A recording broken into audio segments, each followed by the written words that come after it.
joining me now is Ambassador Nikki Haley. Ambassador Haley, welcome back to Meet the Press. Thanks so much, Kristen, for having me. Well, we really appreciate your being here. As you know, former President Donald Trump has called on you to get out of this race. The RNC says it's time for Republicans to unify around Mr. Trump. What is your response to this apparent pressure campaign against you? Look, I mean, he can't bully his way through the nomination. I think that, you know, it's not surprising that he is surrounded by the political elite. But let's keep in mind, the political elite has gotten nothing done for us in stopping the wasteful spending, has gotten nothing done to secure the border, has gotten nothing done to keep us more safe as we see wars around the world. And so, look, that's exactly what we don't want. I mean, the reason the political elite are upset and the members of Congress are upset is because I've pushed for term limits. I've pushed for a mental competency test. I've said if they don't get a budget out on time, they shouldn't get paid. So, look, I have fought this political class my entire life, and I'd much rather be fighting for the people than fighting for the elected officials in D.C. Ambassador, do you think, just going back to the RNC, calling for the party to unify around Trump, which happened, by the way, during the New Hampshire primary before the polls had even closed, do you think the RNC has been an honest broker in this case? I mean, clearly not. If you're going to go and basically tell the American people that you're going to go and decide who the nominee is after only 2 states have voted, I mean, 48 states out there, this is a democracy. The American people want to have their say in who is going to be their nominee. We need to give them that. I mean, you can't do that based on just 2 states. And not only that, it's 1,215 delegates to reach the nomination. Donald Trump has 32. I have 17. So let's let this play out. Let's do what we need to. I mean, we saw South Carolinians. We had 1,500 people last night in Greenville County, and I think that Americans want to be able to make this decision themselves. I don't think this is the place of the RNC to do it. I think that Trump overstepped when he pushed them to do it, and I think that's why he's had to back down. And that was the right thing to do, was to back down. And just, do you have actual knowledge and awareness that he pushed the RNC to do that and then pulled back?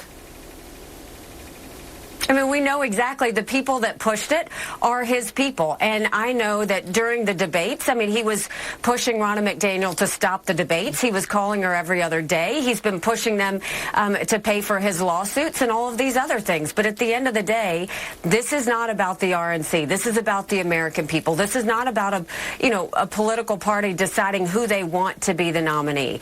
You know, when I ran for governor, there were 5 candidates. I was far from the nominee. I was the one, I ran against a lieutenant governor, an attorney general, a congressman, and a state senator. They did the same thing to me then. I won then. I'm going to win now. Let's talk about your path forward. As you know, Trump has a double-digit lead in the polls. He secured the endorsement of a lot of the top officials in your state. Do you need to win South Carolina, your home state, in order to win the nomination? Well, let's first talk about the people that he surrounded himself in South Carolina. Yes, he got the endorsement of the governor, but that's the same governor that I defeated when I ran for governor. Yes, he got the endorsement of the political class in South Carolina, but that's the same group that I forced to have to show their votes on the record. It's the same group that I forced to pass ethics reform where they had to disclose their income.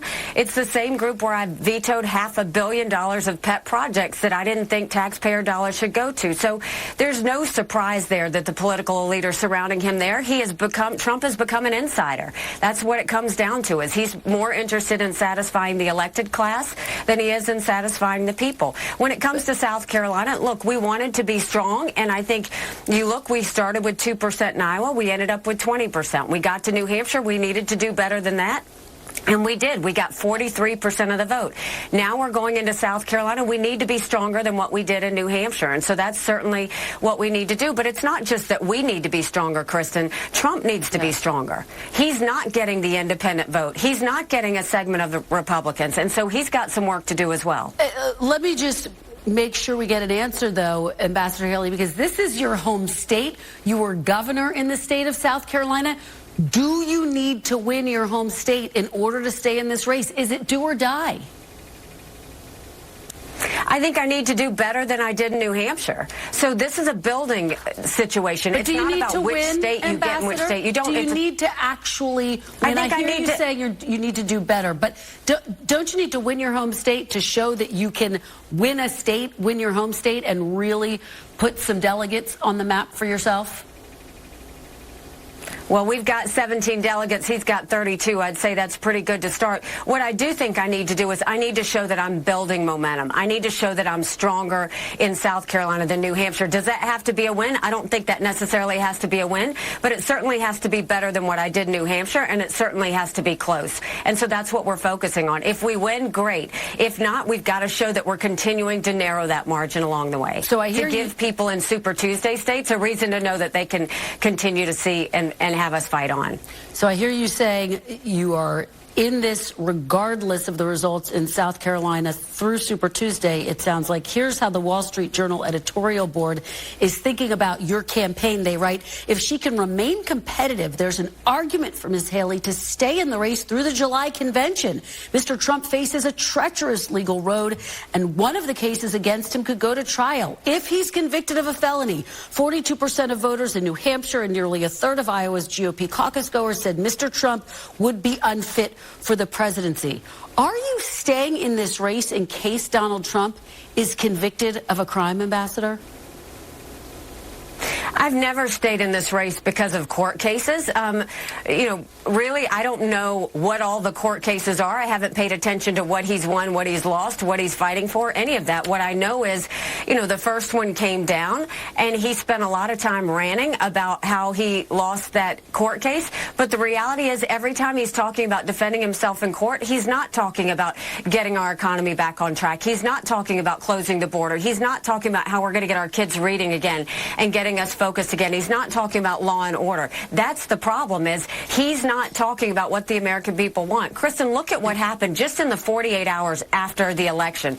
Here he went on he was totally unhinged, went on a rampage election night, talking about revenge. Then the next day he goes and says anybody who supports me is not going to be allowed to be part of MAGA. Well, that means those people that voted for me in Iowa and New Hampshire and those people who've donated to me, really, you're going to go and say they're not in your club? You're supposed to be president representing everyone. Yeah. Then he goes and pushes the Republican Party to make him the nominee.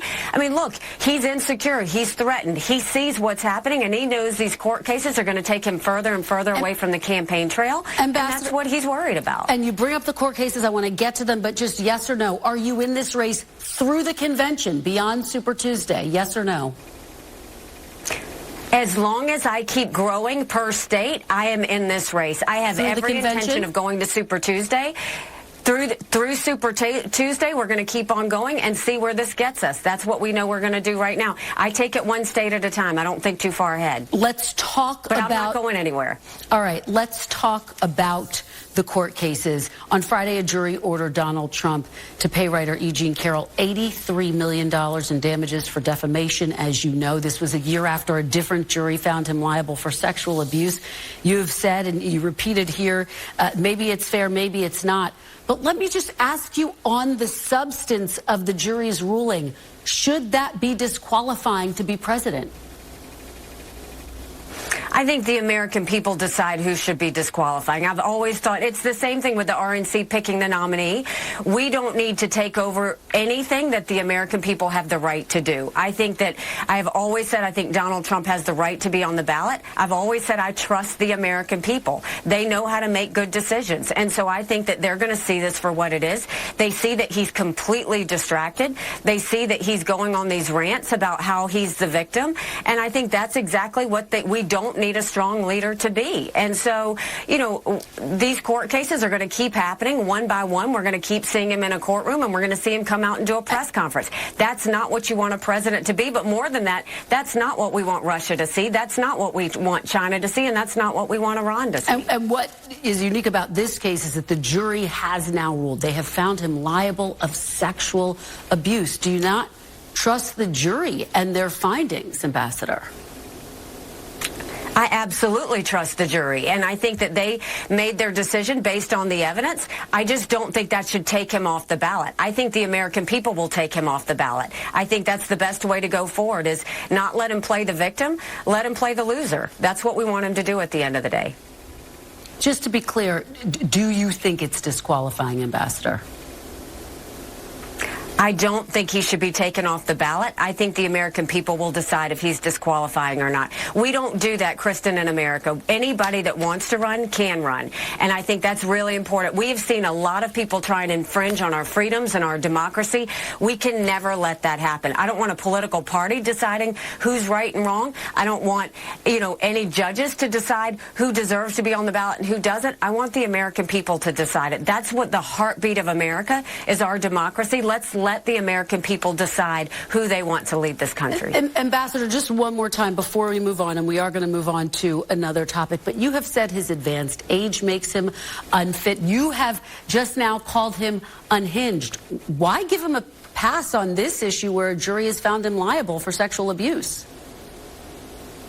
I'm not giving him a pass on anything. I mean, I have said, he went on for 3 or 4 minutes talking about how I didn't secure the Capitol on January 6th. I mean, clearly he was confused, thinking that I was Nancy Pelosi. But look, that's exactly why we don't need 2 people in their 80s running for president. We need someone who can serve a strong 8 years to get our country back on track. You can't do that with him. And I think it's not being disrespectful. It's the fact that when you're 80, you are declining. That's just a fact. And so, look, there are multiple things that I think are the reason he should not be president. That's the whole reason I'm running. I do think that he is in decline, and I think that he needs to know to step away. I do think that he surrounds himself in chaos, and we can't be a country in disarray and have a world on fire and be in chaos. I do think that these court cases are distracting, not just to the American people, but to him himself, which is keeping him from talking about what really matters. That's exactly why I don't think he should be president. Ambassador, you bring up his attacks. I want to ask you about his attacks against you. He has mocked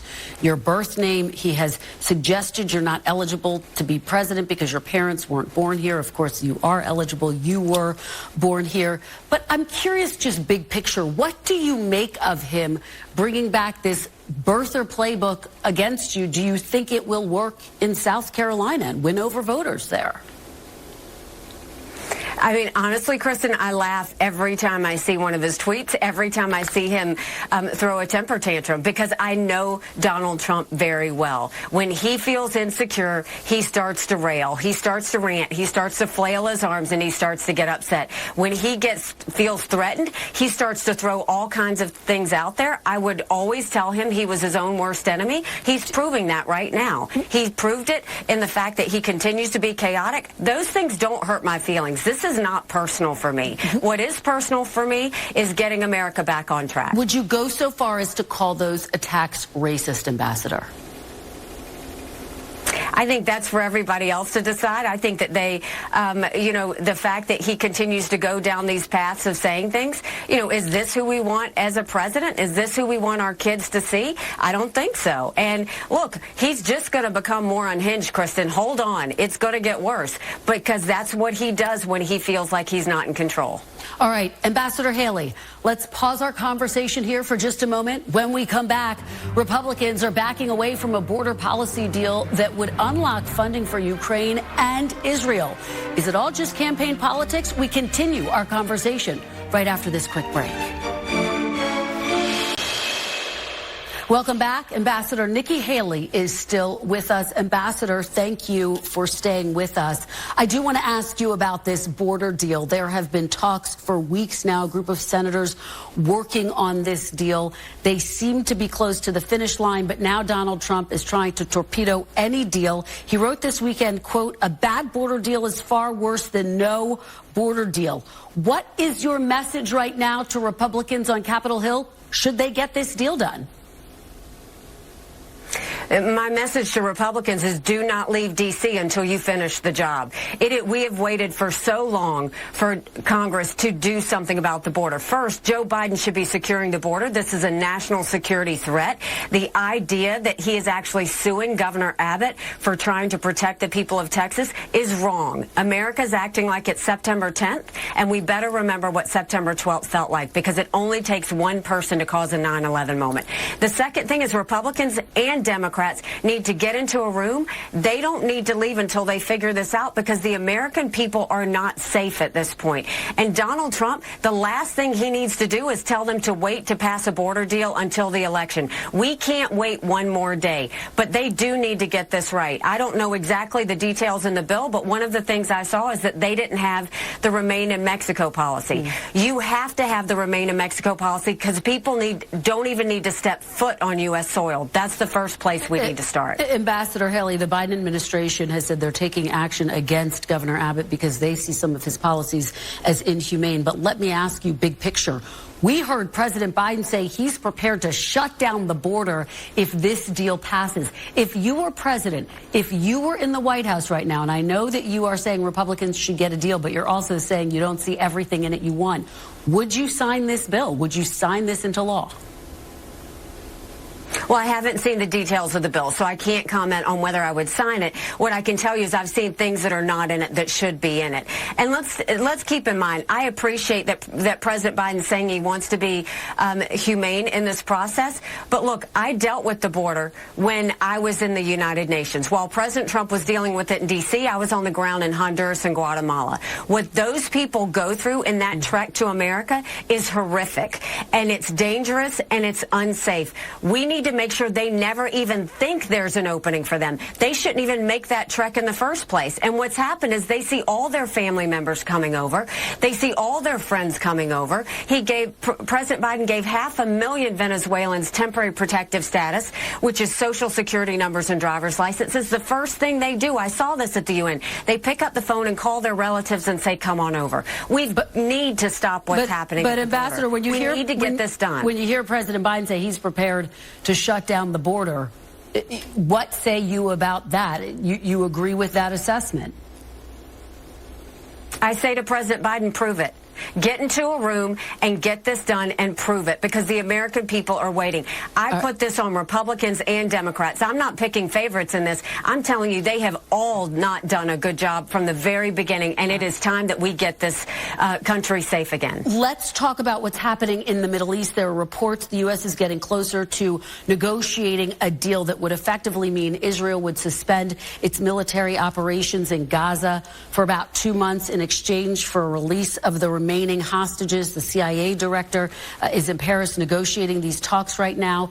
If you were president, if you were in the White House right now, is this the type of deal you would get behind? Would you be supporting this and urging Israel to accept this compromise? We want to do everything we can to get the hostages home, but I also know what this means. This means that during those 2 months, Hamas is going to refuel, they're going to rebuild their ammunition, they're going to replan, they're going to plan all of the things that they're going to do. They have said they're going to do another attack, and Israel has to keep themselves safe. So this is a fine line that we need to see them walk. First of all, we need to make sure Israel has whatever they need when they need it. We need to make sure that we eliminate Hamas and never take our eye off the target, so because they have said they're going to do this again, and we need to get the hostages home. But do you think it's a bad deal to pause the fight for 2 months? I think if Israel is willing to pause, then we should. If Israel is not willing to pause, then we shouldn't. They are driving this train. When they saw so many people die on October 7th, and they hear Hamas saying they're going to do this again. Kristen, when I was at the United Nations, I gave a speech 5 years ago, and it told the world that there were maps. These maps were held by Hamas, and it showed that if they could break through the barrier, this is how they were going to kill as many Jewish people as fast as they could. That happened. I know there would be no Hamas without Iran. I know that they want to eliminate Israel. We've got to find a way to protect Israelis and get those hostages home. This may work. We have to see. But what we also have to do is not take our eyes off of Hamas, because they're going to use this time to kill more people and do more things to build up their military. Ambassador, I want to ask you about something that happened at your home in South Carolina last month. We're just learning about it right now. Authorities responded to a swatting call.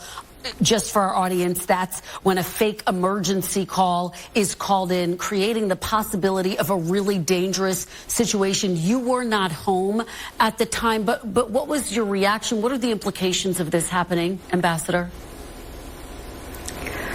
Well, Kristen, I was not home, but Michael and I take care of my parents. They are 87 and 90, and we take care of them, and they were at home and with their caregiver. And so I will tell you that the last thing you want is to see multiple law enforcement officials with guns drawn pointing at my parents and thinking that something happened. It is an awful situation. It put the law enforcement officers in danger. It put my family in danger. And, you know, it was not a safe situation. And that goes to show the chaos that's surrounding our country right now and the fact that these things are happening. And so, look, I'm not the only one that's happened to. It wasn't the first time. I think we've had it happen twice. But I will tell you this, that I think that what's really important is we have lived in a country of chaos for quite a while now. It is time that we remember what normal felt like. It is time that we remember what healing feels like. It is time that we remember what it's like not to have division, not to have hate. Ambassador, we are Americans, and we need to remember how blessed we are. Just very quickly, and we have two more topics I want to get to. How concerned are you about political violence right now overall, given what happened? I mean, I think, look, I feel it. We've been to town halls, 150-something town halls. There are things that have happened. I've had threats made. It's what happens when you run for president. I can handle that. That is not the problem. What I don't want is for my kids to live like this. That's the reason I'm doing this, is to have this division and not. My husband is deployed right now, sacrificing for America with his military brothers and sisters. They are doing that because they love this country, because they still believe in this amazing experiment that is America. We have to go back to remember what it's like to be Americans first. That's the biggest thing that's heartbreaking for me, is we're better than this. Our country is better than this. And the rest of the world is looking at us wondering what happened. We've got to right this ship. We've got to get it back. And I know we can do it. America has an amazing ability to self-correct. Sometimes we have to hit rock bottom to know where up is. We're there. We need to start looking up. Well, Ambassador Haley, let me just ask you, looking forward, if you do fall short, if you don't get the nomination, you have said before that being on a ticket with Donald Trump is, quote, off the table. Let me just ask you to put a fine point on it. Have you completely ruled out being Donald Trump's running mate? I have said I don't want to be anyone's vice president. I don't know how more clear I can be. Anyone's vice president. So you've ruled it out, Ambassador? I am running for president. I think that's what I'm saying. If I say I don't want to be anyone's vice president, I think that's pretty clear. What I am telling you is I am going to run, and I am running to win. And I think the American people deserve better. And I think this is a time where the American people need a lot of courage. We have seen every general election poll. Trump does not beat Biden in a general election. We have seen that. I defeat Biden by double digits. Yeah. When you look at that, that's a mandate, Kristen, to go get the wasteful spending out of control, to secure our border with no more excuses, to get our kids reading again. That's what we need to be doing. Would you rule out endorsing him as a nominee? You have said before that you would support him. Given your stepped-up language, you're calling him unhinged. Would you rule out endorsing him as a nominee? I'm not even thinking about endorsements, Kristen. I know that y'all want to talk about what happens if. I'm focused on defeating Donald Trump. Period. That's it. I don't think past that. I'm not thinking past South Carolina or Super Tuesday. What I want to do is go and save this country. We have a country to save. I'm determined to do it. Y'all can think forward.